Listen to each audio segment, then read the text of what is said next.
바이에른 뮌헨 브레멘의 대승. 작년 16골 넣은 선수 왜 김민재 앞에서 아무것도 못하죠? 김민재 미친 수비에 난리나 버린 바이에른 뮌헨 팬 반응. 독일 명가 바이에른 뮌헨의 센터백 판도가 달라졌다. 김민재가 오기 전, 후가 다르다. 김민재가 오기 전 바이에른 뮌헨 센터백 부동의 노점일, 은 마타이스 데 리흐트였다.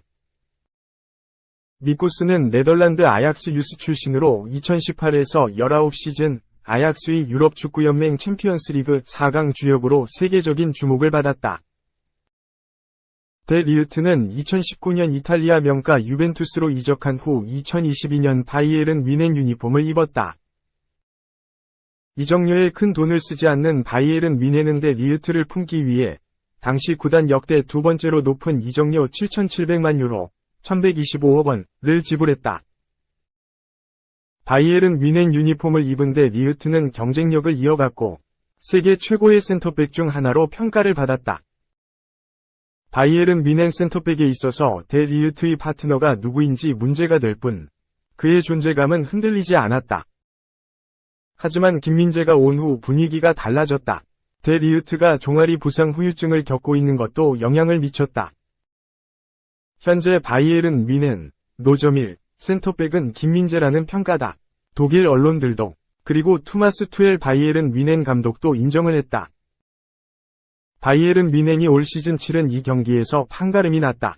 라이프치히와 슈퍼컵에서 데 리흐트는 다요 우파메카노와 선발로 나섰고 전반에만 2실점을 허용했다. 결과는 0에서 3완패. 베르더 브레멘과 분데스리가 1라운드에서는 김민재와 우파메카노가 선발로 호흡을 맞췄다. 무실점. 바이에른 뮌헨은 4에서 0대승을 일궈냈다. 이런 상황에서 독일의 은, 데 리흐트가 종아리 문제로 어려움을 겪고 있을 때 김민재라는 새로운 최고 센터백이 바이에른 뮌헨에 합류했다. 지난 2경기에 데 리흐트는 올 시즌 바이에른 뮌헨의 첫 번째 패배자가 됐다. 데 리흐트는 견고한 수비의 중심이었지만 지금은 경기 시간이 거의 없이 힘든 시간을 맞이했다고 보도했다. 또 데 리흐트는 라이프치히와 슈퍼컵에서 선발로 나섰고 0에서 3으로 패배했다. 그는 실망스러운 45분을 보낸 후 나갔고 그를 대신해 들어온 김민재가 훨씬 더 자신감이 있었다. 분데스리가 개막전은 데 리흐트를 대신히 김민재가 선발로 출전했다. 경기는 4에서 0으로 승리했다고 강조했다. 그러면서 이 매체는 다음 경기에서 김민재가 선발로 나설 가능성이 크다고 전망했다. 그리고 독일의 바바리안 풋볼웍스는 투엘 감독이 바라보는 바이에른 뮌헨 센터백 3인에 대한 생각을 전했다. 이 매체는 투엘 감독은 바이에른 뮌헨의 센터백의 열렬한 팬이다. 투엘 감독은 김민재, 데 리흐트, 우파메카노 등 수준 높은 3명의 센터백 선택지를 가지고 있다. 유감스럽게도 투엘 감독은 포백이 주 포메이션이고 경기에서 3명 중 2명만 선발로 쓸 수 있다. 상황이 복잡해질 수 있다고 설명했다. 이런 투엘 감독의 인터뷰를 공개했다. 투엘 감독의 신뢰도가 묻어나는 발언이었다. 투엘 감독은 3명 모두 수준 높은 선수들이다. 김민재는 진정한 리더가 될 수 있다. 김민재는 바이에른 뮌헨에서 매우 지배적인 선수가 되기 위해 필요한 능력을 가지고 있다고 극찬했다. 이어 투엘 감독은 우파메카노는 프리시즌 내내 활용을 해봤다. 데 리흐트는 부상에서 돌아와야 한다. 나의 소원은 많은 변화가 없는 견고한 포백을 찾는 것이라고 언급했다. 투엘 감독이 누구를 노점일 센터백으로 느끼고 있는지 알 수 있는 대목이다. 2. 뮌헨에 녹아드는 김민재, 맥주 들고 행사 참여, 옥토버 페스트 기대. 김민재, 바이에른 뮌헨가 독일 전통 의상을 입고 구단 행사에 참여했다.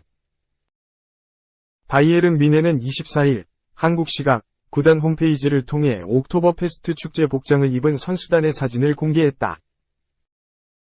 뮌헨이 정기적으로 진행하는 해당 행사에서는 바이에른 주가 생산하는 맥주 파울라너를 앞세워 지역의 색깔을 드러냈다. 구단은 옥토버 페스트까지는 아직 4주 정도 남았지만 이날 선수들은 후원사와 함께 미리 옥토버 페스트 축제의 정신을 경험했다고 고 설명했다. 독일의 맥주 축제인 옥토버페스트는 다음 달 중순부터 3주 동안 열린다. 이를 알리기 위해 바이에른 뮌헨은 독일 전통 위상 레더호젠을 입고 맥주를 마시면서 홍보에 열을 올렸다. 김민재도 전통 복장을 입고 맥주를 마시며 즐겼다. 김민재는 구단을 통해 전통 복장을 입고 축제를 함께하니 너무 좋다. 선수들과 함께할 옥토버페스트가 기대된다. 고 소감을 밝혔다. 구단이 공개한 사진에서 김민재는 레온 고레츠카, 킹슬리 코망, 벤자맹 파바르, 다요 오파메카노, 에릭 막심 추포모팅 등과 뒷줄에서 기념사진을 촬영했다. 손흥민, 토트넘과 헤어지면서 바이에른 뮌헨으로 이적한 해리 케인은 자녀, 넷째, 출산으로 이날 행사에는 참석하지 않았다. 김민재는 지난 19일 독일 브레멘 베저슈타디온에서 펼쳐진 2023-24 분데스리가 개막전에서 데뷔전을 치렀다. 선발 출전한 김민재는 투엘 감독의 칭찬을 들을 만큼 안정적인 수비 능력을 선보였다. 뮌헨은 오는 28일 독일 뮌헨 알리안츠 아레나에서 킥오프하는 2023-24 분데스리가 2라운드에서 아우크스부르크를 상대로 홈 개막전을 치른다. 한편 손흥민, 토트넘과 헤어지면서 바이에른 뮌헨으로 이적한 해리 케인은 자녀, 넷째, 출산으로 이날 행사에는 참석하지 않았다. 3. 5천만 유로 마이너스 724억, 김민재. 이적시장 가장 비싼 이적료 베스트 11. 김민재, 바이에른 뮌헨가 세계에서 가장 비싼 이적료를 기록한 베스트 11에 선정됐다. 코어 90은 22일 이하 한국 시간 2023년 여름 이적시장 동안 가장 높은 이적료를 기록한 베스트 11을 공개했다. 공격진은 네이마르, 해리 케인, 가이 하베르츠로 구성됐다. 네이마르는 올여름 PSG에서 사우디아라비아 알힐랄로 이적했다. 네이마르의 이적료는 9천만 유로, 1304억 원이었다. 네이마르는 거액의 연봉과 함께 슈퍼카, 전용 운전사 등을 제공받는 것으로 알려졌다. 유스 시절부터 보냈던 토트넘을 떠나 바이에른 뮌헨으로 이적한 해리 케인의 이적료는 1억 유로, 1449억 원이었다. 첼시에서 아스날로 이적한 하베르츠는 7,500만 유로, 1,086억 원이었다. 하지만 가장 비싼 선수는 데클란 라이스였다. 라이스의 이적료는 1억 1,700만 유로, 1,659억 원. 맨체스터 유나이티드에서 부진한 모습을 보이고 있는 모이세스 카이세도의 이적료는 1억 1,600만 유로, 1,681억 원이었다. 주드 벨링엄도 이름을 올렸다. 벨링엄이 도르트문트에서 레알 마드리드로 이적하면서 이적료 1억 300만 유로, 1,492억 원가 발생했다. 김민재도 이름을 올렸다. 나폴리에 입성한 뒤 팀을 세리에 A 정상으로 이끈 김민재의 이적료는 5천만 유로, 724억 원을 기록했다. 4. 김민재 앞에서 해트트릭한 그 선수? 맨시티, KDB 대체자로 황희찬 전 동료 노린다. 맨체스터 시티의 루카스 파케타 영입이 계획대로 되지 않았다. 영국 스카이 스포츠는 23일 이하 한국 시간 맨티시는 웨스트햄과 파케타를 두고 8천만 파운드, 약 1,350억 원의 계약이 원칙적으로 합의됐다. 하지만 파케타가 베팅 문제로 조사를 받으면서 이적은 무산됐다 라고 보도했다. 시티는 커뮤니티 실드에서 승부차기 끝에 아스널에 패했지만 개막 후 2연승을 달리며 좋은 시작을 알렸다. 잉글리시 프리미어리그 개막전에서 벌리의 3에서 0으로 승리했고 2라운드에선 뉴캐슬을 1에서 0으로 잡았다. 그러나 변수가 생겼다. 케빈 더 브라위너가 개막전에서 햄스트링 부상으로 경기장을 떠났다. 더 브라위너의 부상 정도가 심각한 것으로 알려졌다.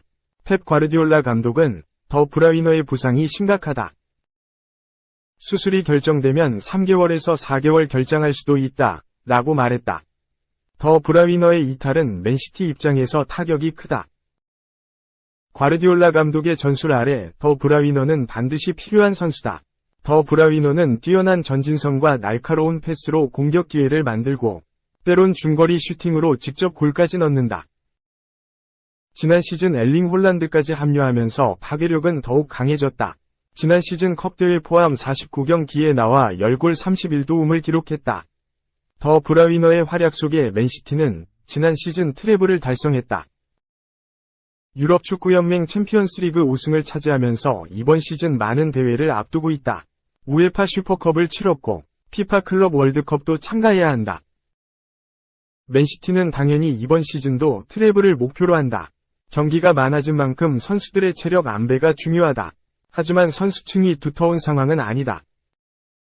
이번 여름 일카이 귄도한, 리아드 마레즈가 팀을 떠났다. 이번 여름 전력 자원 영입은 유슈코 그바르디올, 마테오 코바치치뿐이다. 게다가 더 브라위너까지 부상으로 빠졌다. 수술 결과에 따라 다르겠지만 올해는 복귀가 어려울 전망이다. 벤치에 칼빈 필립스가 있지만 펩 과르디올라 감독 계획 속엔 없는 것으로 보인다. 로드리의 대체자도 없는 상황에서 맨시티는 파케타 영입을 추진했다. 파케타는 전천후 미드필더다. 주 포지션은 공격형 미드필더, 중앙 미드필더지만 측면 미드필더도 가능하다. 심지어 수비형 미드필더까지 소화할 수 있다. 브라질 출신답게 볼키핑 능력과 드리블이 좋다. 뛰어난 체력으로 많은 활동량을 갖고 있어 공수양면으로 도움이 되는 선수다. 지난 시즌 컵대회 포함 5골 7도움이라는 준수한 스탯을 작성했다. 그러나 파케타가 배팅 위반 협의를 받으면서 협상은 무산됐다. 영국 매체 데일리 메일은 파케타는 웨스트햄 소속으로 빈 특정 경기에서 배팅을 위반한 혐의를 받았다. 선수는 혐의에 대해 부인하고 있으나 조사가 이뤄지면서 맨시티와 웨스트햄의 협상은 결렬됐다. 라고 보도했다. 맨시티는 새로운 대체자를 찾았다. 그 주인공은 다니 올모. 스카이 스포츠는 맨시티가 파케타 영입을 포기했다. 이제 라이프치히 플레이메이커 올모 영입에 집중한다. 이적료 6,800만 파운드, 약 1,160억 원을 지불할 준비가 되어 있다고 밝혔다. 올모는 라이프치히 유니폼을 입으면서 많은 주목을 받았다. 올모는 스페인 출신답게 기본기가 좋다. 동료를 이용하는 플레이가 뛰어나 결정적인 득점 기회를 자주 만든다. 최근 바이에른 뮌헨과 독일 슈퍼컵에서 해트트릭을 기록하며 주목을 받기도 했다. 공격형 미드필더와 윙어를 모두 소화할 수 있어 맨시티 이탈자들의 공백을 메우기에도 충분하다.